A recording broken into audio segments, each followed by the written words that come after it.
오늘은 돌라와 야일 그리고 있다라는 말씀의 제목으로 함께 나누도록 하겠습니다. 여호수아 시대가 끝나고 사사 시대로 이어지게 되었습니다. 여호수아 시대는 하나님과 동행하며 이 가나안 땅을 정복하고 정착하는 시기라고 한다면, 이 사사 시대는 여호와를 알지 못하는 다른 세대가 일어나서 하나님과 무관한 삶을 살아가는 그들이 어떻게 되는가를 보여주는 말씀이라고 볼 수가 있죠. 그들이 정복을 한다고 하는 것은 이 가나안 땅을 받는 것도 있지만, 그들의 힘으로 할 수 없는 일을 하나님과 함께함으로써 하나님과 함께 동행하는 것이 무엇인지, 하나님을 어떻게 경험하는지, 하나님이 어떠한 분이신지를 배워나가는 그런 과정이기도 했습니다. 그런데 더 이상 그들이 정복을 하지 않고 이제 가나안 땅에 있는 사람들과 타협하며 살아가게 되죠. 하나님은 숨쉬는 모든 것들을 다 진멸하라고 하지만, 이제 이스라엘 백성들은 그들과 함께 사는 것을 택하게 됩니다. 오히려 그냥 같이 사는 것도 아니고 그들을 노예화시켜서 그들을 부리며 살아가게 되죠. 그들은 자신들의 힘이 많은 줄 알았습니다. 그래서 자신들이 그들 위에 군림할 수 있는 줄 알았어요. 근데 하나님이 함께하지 않는 이스라엘 백성들은 나약한 존재였고 힘이 없는 백성이었습니다. 오히려 이제 하나님과 함께 동행하지 않는 이스라엘 백성들은 자신들이 노예로 부리던 그 가나안 족속들에게 압제를 당하고 고통을 당하고 고난 속에 살아가는 그러한 삶을 살아가게 됩니다. 그럴 때 하나님은 그들의 그 요구, 자신들을 도와달라고 하는 그 요구를 들어주셨고, 하나님은 사람을 세워 그 사사를 세워 그들을 구원할 수 있는 길을 열어주시게 됩니다. 처음부터 우리가 사사를 보았지만, 사사들은 당시 용맹한 용사라던가 아주 강력한 리더십을 가진 사람이 아니었죠. 누군가는 오른손을 쓸 수 없는 왼손잡이였고, 누군가는 사회적인 약자였던 여자였고, 누군가는 겁이 많아서 그 일들을 함부로 할 수 없는 나약한 존재였습니다. 그럼에도 불구하고 그들이 하나님의 일들을 이루어 나가고 감당할 수 있었던 이유는 하나님이 함께 했기 때문에, 하나님의 능력, 하나님의 영이 그들과 함께 했기 때문에 그들의 약점을 보완하고 극복하고 이겨내서 그들이 하나님의 일을 할 수 있었던 것을 보게 됩니다. 근데 이 사사기에서 보여주는 이 사사들의 모습은, 처음에는 그렇게 하나님의 일들을 잘 감당했던 사사들이 조금씩 시대에 따라서 변해가는 모습들을 보여주게 됩니다. 그 시작은 바로 기드온이었죠. 기드온은 겁이 많아서 하나님께 표징을 구해야 했고, 확실한 그 증거를 갖고 나아가기 위해서 하나님이 정말 나에게 그것을 맡기는 것이 맞는지를 여러 차례 확인을 해야 했습니다. 그리고 나서 그는 300명의 용사로 13만 5천 명이라고 하는 대군을 물리치는 그러한 일들을 벌이기도 합니다. 근데 그가 그렇게 위대한 일을 다 이루어내고 나서 자신의 동족에게 그 300명의 용사를 데리고 가서 학살하고 그들을 죽이는 그러한 끔찍한 만행을 저지르게 되죠. 그 이유 중에 하나는 하나님이 붙여준 그 300명을 자신의 것이라고 생각했기 때문에, 자신이 이제 그들의 리더로서 그들은 나의 힘이라고 생각했기 때문에 변해버린 그의 생각과 하나님과의 관계로 그가 그러한 일들을 저지르고 말았습니다. 결국은 변해버린 기드온 때문에 이스라엘 백성들은 우상을 섬기게 되죠. 그가 금을 가지고 에봇을 만들었는데 결국은 그 에봇이 우상화되지 않습니까? 그가 의도하지 않았던 그의 경솔한 행동이 결국은 이스라엘에 다시 또 다른 죄악을 만들어 나가는 그러한 계기가 되게 됩니다. 이렇게 기드온의 끝이 끝나며 그 이후에 나오는 많은 사사들이 잘못된 길로 가는 경우들이 보여지게 됩니다. 그럼에도 불구하고 우리가 한번 눈여겨볼 사사 두 명이 있는데, 그 사사가 바로 돌라와 야일이라고 하는 사사입니다. 기드온이 끝나고 자신의 힘으로 사사가 되었던 이 아비멜렉을 지나 돌라와 야일이라고 하는 사람들이 나오게 됩니다. 근데 여러분 혹시 돌라와 야일 들어본 적 있습니까? 들어본 적이 없죠. 아마 들어보셨을 텐데 그냥 말씀 한 절로 끝나기 때문에 안 들어본 것 같이 느껴질 수도 있습니다. 사실 이 사사기에 보면은 뭐 기드온, 삼손, 그나마 뭐 에훗 정도 우리가 기억을 하지, 이 돌라와 야일이라고 하는 이름은 사실 너무나도 생소하고 평생 교회를 다녀도 이 돌라와 야일이 누군지 모르고 넘어갈 수 있는 아주 작은 그러한 성경의 인물로 표현되고 있습니다. 그러나 이 돌라와 야일은 결코 그냥 넘어갈 수 없는 인물이라는 것을 우리는 볼 수가 있습니다.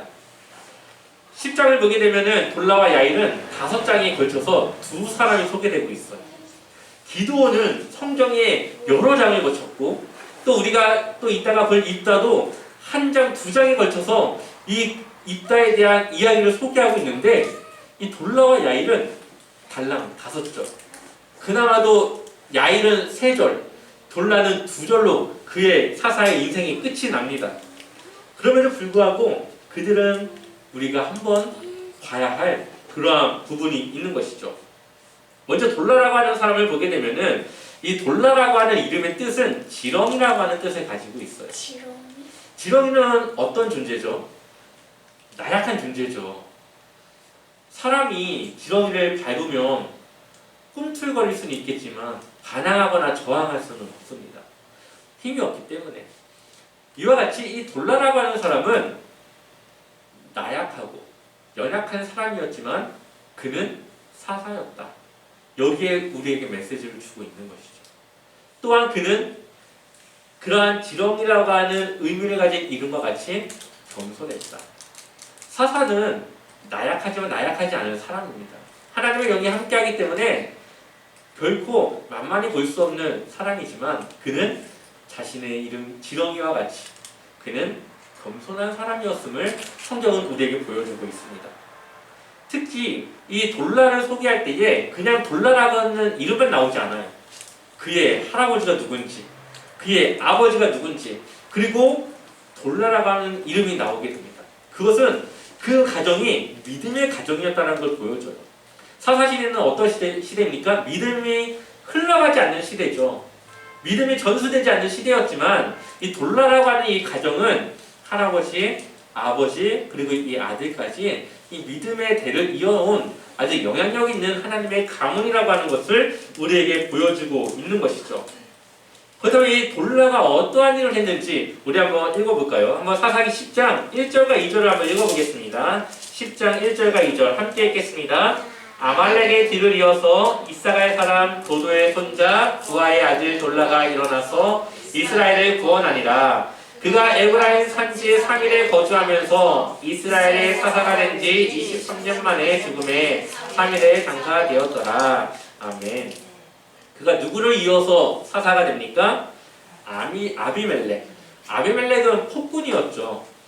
기드온의 첩의 아들로 태어나서 자신이 소외당할까 두려워서 기드온의 친 아들들을 다 모조리 몰살하고 자신이 스스로 왕이 된 사람이었습니다. 그런데 그 뒤를 이어서 이 돌라가 이제 사사로 세워지게 되는데, 돌라가 정확하게 어떠한 일을 했는지 나와 있지는 않지만 많은 학자들이 이 아비멜렉의 뒤를 이어 나온 걸 보면은 아비멜렉을 통해 혼란해진 그 시대를 이 돌라라고 하는 사사가 이제 구원했다라고 이제 보고 있습니다. 그렇다면은 이 돌라라고 하는 인물이 했던 이 사역은 딱 4가지로 요약할 수 있어요. 첫 번째는 그가 일어났다, 구원했다, 살았다, 다스렸다. 2절의 말씀은 이거밖에 그에 대해 소개하고 있지 않습니다. 그가 일어났다고 하는 것은 하나님이 그를 사사로 세우셨다. 그리고 그가 구원했다고 하는 것은 그 시대를 하나님의 말씀에 따라 평온케 했다. 그가 살았다고 하는 것은 하나님의 사사로서 살았다는 것이고, 그가 다스렸다고 하는 것은 그 시대의 그 사람들을 하나님의 그런 믿음의 사람들로 잘 이끌어 나갔다는 것을 보여주고 있죠. 그러니까 이 돌라라고 하는 사람은 흔들릴 데가 없는 삶을 살았던 사람이에요. 그러니까 뭐 다른 말 할 필요가 없는 거죠. 이 네 가지 말로 그냥 그의 인생은 다 평가할 수 있는 겁니다. 오히려 우리가 보면은 이 기드온이라던가 입다라던가 나중에 보일 삼손은 제일 많은 장을 활약한 인물이지만 가장 문제가 많았던, 그러니까 이 사사기에서 많이 소개하고 있다. 그것은 곧 문제가 많았다라는 것을 보여주고 있습니다. 물론 앞에 이 기드온 이전의 사람들은 제외하고 기드온 이후에 나오는 사람들은 이 많은 부분을 할애해서 그때 당시에 이 시대가 어땠는지를 그 잘못된 길을 걸어가는 이 사사들을 통해서 보여주고 있는 것이죠. 그럼에도 불구하고 돌라와 야일은 짧은 이 성경 속에서 그들은 하나님의 말씀대로 살아갔음을 보여주고 있는 것입니다. 그것도 야일은 어땠을까요? 야일에 대한 소개는 3절부터 나옵니다. 우리 한번 3절 말씀을 같이 읽어보겠습니다. 함께 읽겠습니다. 그 후에 길르앗 사람 야일이 일어나서 22년 동안 이스라엘의 사사가 되니라. 아멘. 이 야일이 어느 나라 사람입니까? 길르앗 사람입니다.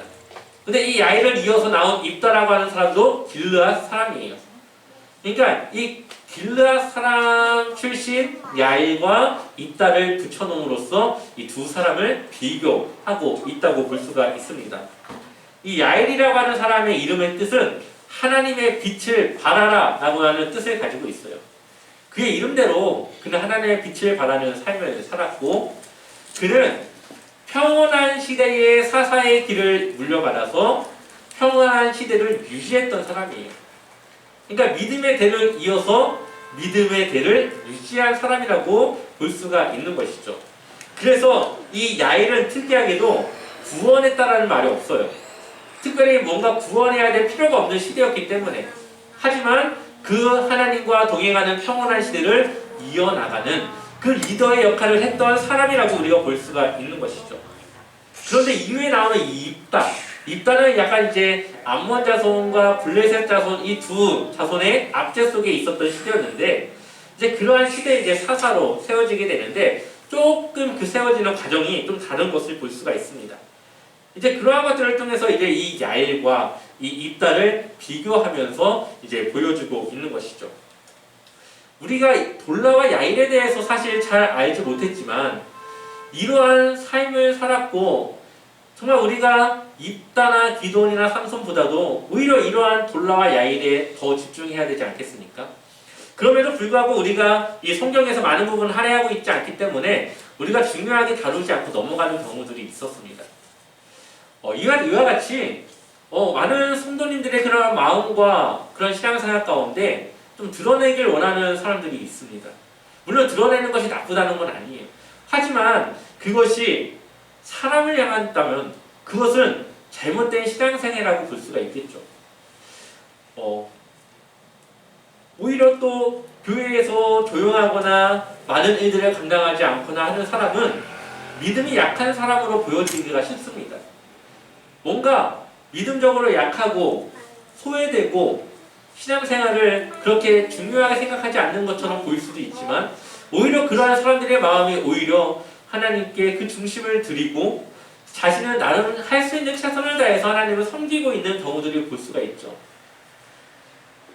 입다나 기드온이나 많은 또 사사들은 많은 부분 소개하고 있지만 오히려 그 소개하는 것이 좋은 이유가 아닌 것처럼 많은 사람들이 교회에서 많은 일들을 감당하고 또 많이 드러나고 사람들에게 정말 인정받는 그러한 신앙생활을 하고 있지만 오히려 그것이 독이 될 때도 있다는 것입니다. 그렇기 때문에 우리가 신앙생활을 하는 것이 누구에게 보이기 위한 것인가? 사람들에게 무언가를 드러내거나 그것을 보여주기 위한 것인지, 아니면 내가 정말 하나님을 따라 살아가는 그 믿음을 하나님께 드리기 위한 것인지, 우리는 그 중심을 바로 잡아야 하는 것이죠. 하나님은 우리의 겉모습으로 판단하시는 분이 아니십니다. 우리의 중심을 보시는 분이시죠.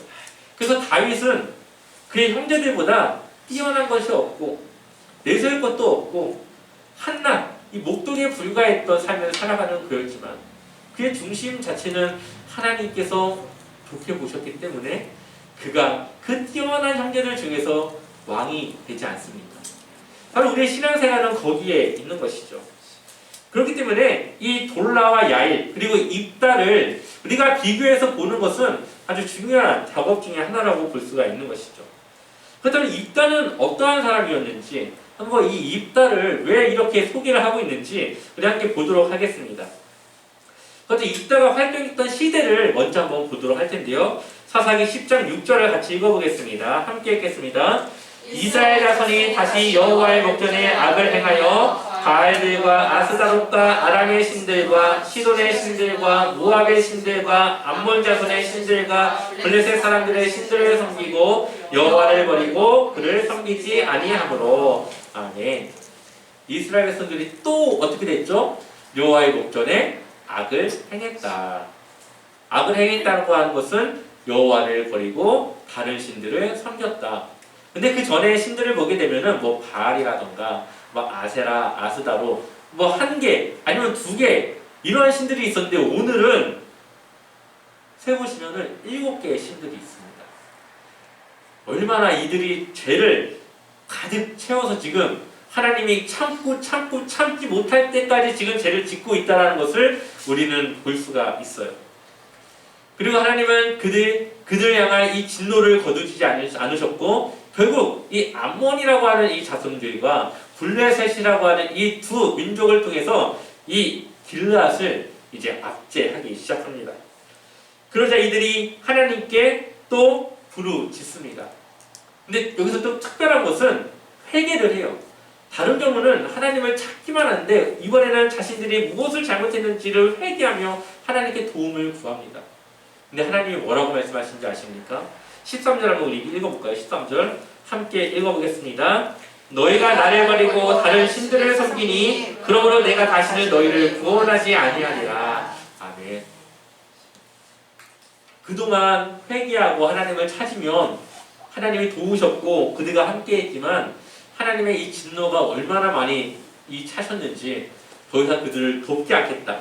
너희를 구원하지 않겠다라고 말씀하십니다.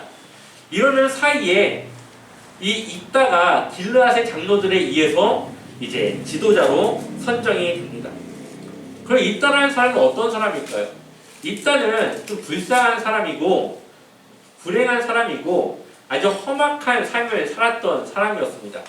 입다의 어머니는 기생 그리고 그는 형제들에게 쫓겨나서 다른 지역에서 살아야만 했던 사람이에요. 이 길르앗이라고 하는 지역에 살아야 되는데 쫓겨나서 다른 지역, 도시라고 하는 곳에 그가 정착해 살아갑니다. 그렇다고 그가 거기서 뭐 잘 살고 그런 것도 아니에요. 성경은 그를 건달로 표현을 합니다. 이게 아비멜렉이랑 조금 이제 비슷한 맥락의 그러한 사람인 거죠. 이 건달인데 건달은 무슨 일을 하는 사람이냐? 남의 집에 들어가서 약탈을 하고 그래서 그것을 빼앗아서 먹고 사는 그러한 일들을 하는 그런 사람이에요. 그러니 이제 뭐 성적이라던가 이제 뭐 싸움이라던가 그런 거에는 좀 능했던 사람이었겠죠.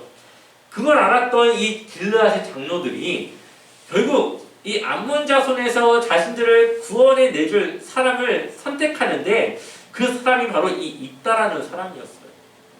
입다를 생각했습니다. 아, 기회다. 내가 다시 길르앗으로 돌아갈 수 있고 이제 그들에게 인정을 받고 그들의 머리가 될 수 있는 기회라는 것을 그가 알아차립니다. 그리고 약속을 하게 되는 것이죠. 우리 한번 9절 말씀을 같이 읽어보겠습니다. 9절 함께 읽겠습니다. 입다가 길르앗 장로들에게 이르되 너희가 나를 내고 고향으로 돌아가서 암몬 자손과 싸우게 할 때에 만일 여호와께서 그들을 내게 넘겨주시면 내가 과연 너희의 머리가 되겠느냐 하니. 아멘. 지금 물어보는 거죠. 내가 암몬 자손에게서 너희를 구원해주면 하나님이 나를 통해서 그런 일을 하게 해주면 내가 너희의 머리가 될 수 있는 거냐? 내가 너희의 지도자가 돼도 되는 거냐? 물어보게 됩니다. 그리고 11절에 다시 한번 우리 읽어보겠습니다. 함께 읽겠습니다. 이에 입다가 길르앗 장로들과 함께 가니 백성이 그를 자기들의 머리와 장관을 삼은지라. 입다가 미스바에서 자기의 말을 다 여호와 앞에 아뢰니라. 아멘. 어떻게 됐죠? 약속을 맺었죠.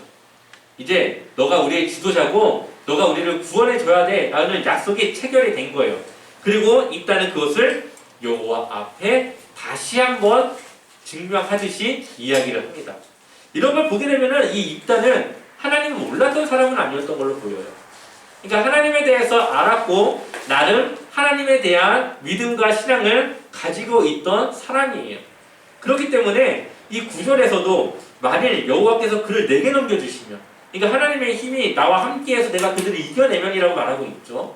11절에서도 장로들과 언약 이 약속을 체결했지만 다시 한번 하나님 앞에서 그것을 이야기하면서 하나님이 그것의 증인으로서 세워질 걸로 그가 생각을 하며 이야기하는 것을 보게 됩니다.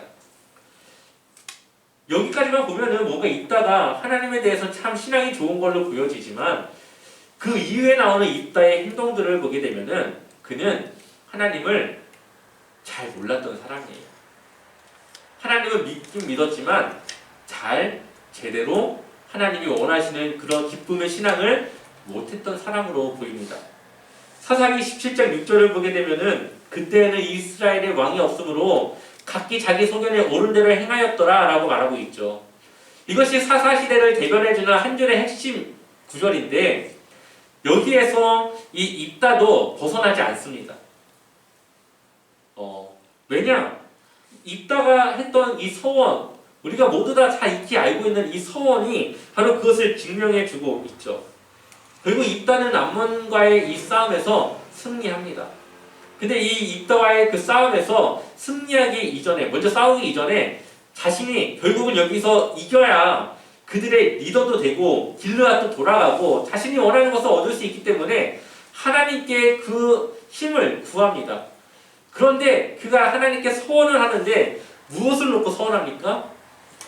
자신이 이겨서 집으로 돌아갔을 때 자신의 가장 먼저 반기는 그를 하나님께 돌리겠다라고 이야기를 해요. 그것은 그 사람을 통해서 하나님께 제사를 드리겠다라고 하는 뜻인데 하나님을 아는 사람이라면 이런 서원을 하겠습니까? 하나님께서 우리에게 주신 제물이 있고, 그러니까 정해진 제물이 있고 정해진 방식의 제사의 방법이 있고 또 이 목적에 따른 이 제사 법이 다 있는 것인데 그냥 자기 생각대로 그냥 하는 거죠. 자기 생각대로. 그리고 그때 당시 우상을 섬기는 그 방법대로 지금 말하고 있는 거예요. 당시 우상을 섬길 때 그 우상에게 드릴 수 있는 가장 좋은 제물이 뭔지 아십니까? 어린아이들이었어요. 가장 순수한, 가장 그 깨끗한 이 어린아이들을 우상에게 드리는 그 제사가 우상들에게는 최고로 좋은 그러한 제사였어요. 그러한 인식과 그런 생각을 가지고 있던 이 입다는 그러한 방식으로 하나님을 지금 제사를 드리고 예배하겠다고 하는 생각을 갖고 있는 거죠.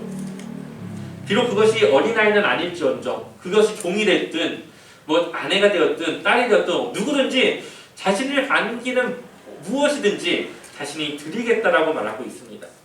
여기에는 표면적으로는 하나님을 섬기고 믿지만 그의 방법은, 하나님을 믿는 방법은 당시 우상을 섬기는 방법, 자신이 생각할 때 그것이 좋다고 하는 생각하는 방법으로 따르고 있음을 우리는 볼 수가 있습니다. 그러니 이 모세를 통해서 기록이 되었던 율법서, 또 다시 그 율법을 되짚었던 신명기의 말씀들, 그런 모든 것들이 다 지금 이때 당시에 교육이 되지 않았고 가르쳐지지 않았다는 것을 우리가 볼 수가 있습니다. 결국은 입다는 하나님의 영을 받고 그가 싸움에 승리하게 됩니다. 우리 한번 30절 말씀을 같이 읽어볼까요? 30절 함께 읽겠습니다. 그가 여호와께 서원하여 이르되 주께서 과연 암몬 자손을 내 손에 넘겨주시면 아멘. 그가 하나님을 의지하고 하나님께 기도하며 서원하지만 하나님은 얼마나 고민이 되었을까요? 이것을 들어주면 한 사람이 희생양이 돼야 되고 하나님이 기뻐하는 제사도 아니고 그렇다고 그것을 지게 만들면 또 하나님의 능력을 구하고 도움을 구하는 그들에게 하나님을 증명할 수가 없고 하나님은 참 많은 고민을 했을 것 같습니다. 하지만 34절이 아니고요. 네. 하지만 하나님께서 이 29절의 말씀을 보게 되면은 여호와의 영이 입다에게 임하시니 입다가 길르앗과 므낫세를 지나서 길르앗의 미스베에 이르고 길르앗의 미스베에서부터 암몬 자손으로 나갈 때에 하나님의 영이 그에게 임하였고 하나님이 그를 승리케 해주셨던 것을 보게 됩니다. 하지만 그의 소원의 내용은 하나님을 과연 기쁘게 했을까? 또 그가 하고자 하는 그 제사가 하나님께 정말 받아들여지는 제사였을까? 라는 것을 우리는 고민할 수가 있죠. 그런 걸 보았을 때에 우리의 신앙생활의 방법과 우리의 신앙생활의 그런 모습들이 나는 그것이 하나님의 기쁨이 될 것 같고 내가 볼 때는 이것이 하나님이 원하시는 것 같지만 만약 그것이 하나님과의 그러한 핀트가 맞지 않으면 그것은 내가 노력했고 내가 생각했고 내가 정말로 많은 것을 들었다 할지라도 그것은 하나님의 기쁨이 되지 못한다는 것을 우리는 기억을 해야 됩니다.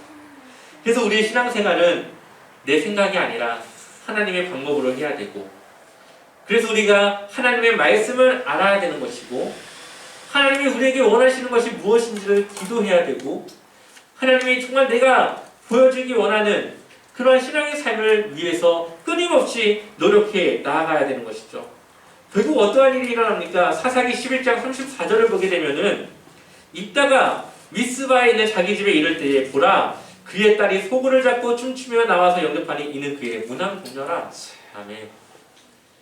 그가 약속을 했지만 그가 생각하지 않았던 딸이 그를 축하하며 소굴을 치며 춤추며 나오게 됩니다. 근데 그에 대해서 뭐라고 기록합니까? 무남동녀. 그러니까 딸이 한 명밖에 없는 그 입단은 결국은 자신의 딸을 하나님께 드려야 되는 결과를 맞이한 겁니다. 특히 그가 약속했던 제사는 번제였습니다. 번제. 번제는 모든 걸 태워드리는 거죠. 그러니 딸을 오전에 태워서 하나님께 드려야 되는데 굳이 왜 그런 약속을 했을지. 그렇다고 해도 하나님의 말씀을 알았다면 서원을 물으는 제사가 있습니다.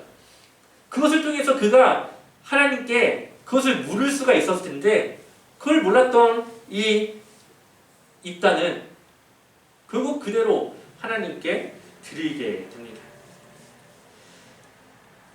이러한 입단의 모습이 표면적으로는 하나님을 의지하고 하나님을 위한 것이고 하나님을 내세우지만 하나님의 기쁨이 되지 못하고 하나님을 원하지 않았고 하나님께서 가르치지 않은 그런 방법으로 신앙생활하고 있음을 우리는 볼 수가 있죠. 우리의 생각으로 하나님을 믿는 것이 아닙니다. 우리는 하나님이 우리에게 주신 방법으로 우리는 하나님이 우리에게 가르쳐 주신 이 말씀을 따라 우리는 신앙생활해야 됩니다. 그래서 많은 사람들이 막 교회에서 티나게 막 행동하고 막 헌신하지만 그것이 사람들에게는 인정받을지 모르겠지만 그것이 과연 정말 하나님께 인정받는 일인가는 우리가 한번 돌아보고 고민해 봐야 되는 문제겠죠.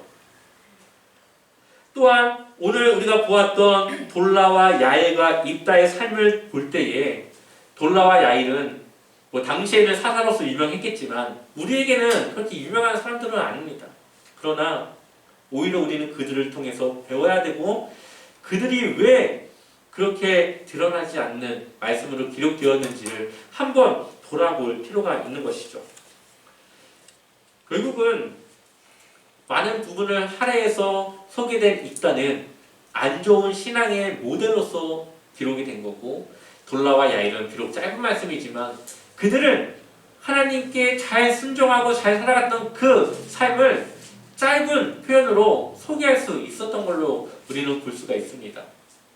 그래서 우리가 오히려 정말 잘하는 사람들은 잘 드러나지 않고 묵묵히 해나가지 않습니까? 바로 그러한 사사의 모습이 바로 이 돌라와 야일인 거죠. 제가 좋아하는 성경 구절 중에 고린도후서 6장 9절과 10절이 있는데 우리 한번 같이 읽어볼까요? 고린도후서 6장 9절과 10절 함께 읽겠습니다. 무명한 자 같으나 유명한 자요 죽은 자 같으나 보라 우리가 살아있고 징계를 받는 자 같으나 죽임을 당하지 아니하고 근심하는 자 같으나 항상 기뻐하고 가난한 자 같으나 많은 사람들 부유하게 하고 아무것도 없는 자 같으나 모든 것을 가진 자로다. 아멘. 고린도후서를 통해서 바울이 자신의 그러한 삶을 고백해야 한 내용입니다. 우리는 세상 사람들이 볼 때 무명하죠. 뭐 우리가 유명한 사람은 아니잖아요. 기껏해야 주변에 몇몇 사람들만 아는 아주 무명한 사람이지만 하나님이 볼 때는 우리는 유명하죠. 많은 사람들 중에 한 사람으로 생각하는 것이 아니라 이 세상에 그 어떠한 것이 있다더라도 단 한 사람으로 우리를 생각하시는, 우리는 하나님 앞에 유명한 자입니다.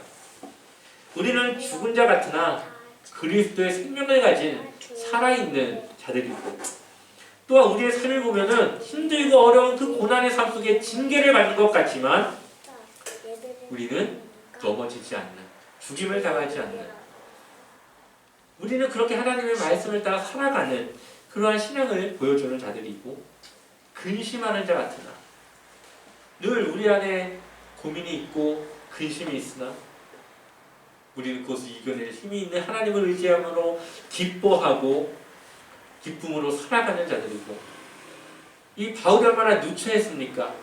항상 옷이 떨어지고 그런 가난한 자같이 살아가는 바울이지만 그를 통해서 수많은 사람들이 복을 얻고 하나님의 생명을 얻고 복음을 따라 많은 사람들이 세워지는 그 부유하게 하는 삶을 살아가지 않았습니까?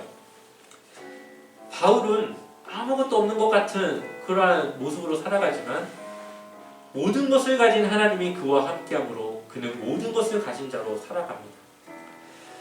바울의 이러한 고백은 정말 우리에게 도전을 주고, 정말 우리의 삶이 정말 세상 사람들이 볼 때는 어떻게 보여줄지 모르겠지만 하나님이 바라보는 나는 너무나도 다른 아주 존귀한 자의 모습이라는 것을 우리는 돌아봐야 합니다.